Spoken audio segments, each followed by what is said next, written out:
Hi there. This week's article is called Busdriver. One of my favorite parties was on a bus. We'll get to that in a minute or two. In big cities like Los Angeles, where I lived for many years, people take the bus to work. We lived in Pacific Palisades, and the bus picked me up less than a block from my house. When the 1-hour ride to my job at the Westin Montevista Hotel was completed, it dropped me off less than 100 feet from the staff entrance.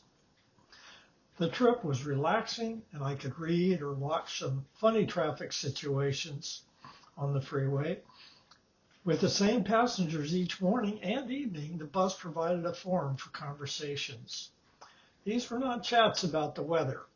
We had money managers, architectural historians, stockbrokers, librarians, and many other interesting professionals on board. One of my particular favorites was David, the man who wrote a book about my favorite architect, Rudolf Schindler, and managed a museum in Schindler's Kings Road house. When the Academy Awards were on, the bus might take 2 or 3 hours to go 12 blocks in downtown LA. People actually got off, went into a restaurant, had dinner, and caught up with us a few blocks later. One fellow, a USC graduate, walked and shopped beside us as the bus crept along. He bought his UCLA graduate rival neighbor's kids a set of rubber hammers that let out an awful squeal every time they hit something, and a set of bongo drums. On regular days, our evening driver, Bart, stopped just before getting on the freeway. While he paused, he called out, "I'm running ahead of schedule." He was our driver for 12 years.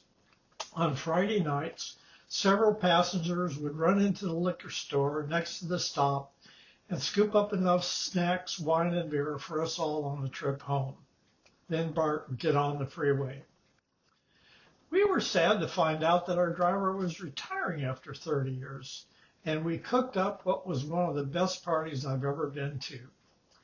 At that liquor store stop, we had arranged 2 things, a relief driver and a large sheet cake. We dragged Bart into the back of the bus while all of us donned party hats and noisemakers.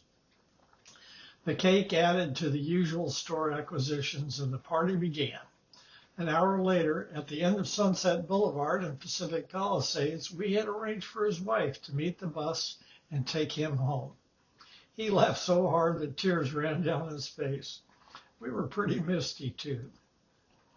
I hope you enjoyed this week's article, and if you did, please hit the like button down below or the subscribe button under my picture off to the right. Have a great weekend. Talk to you soon.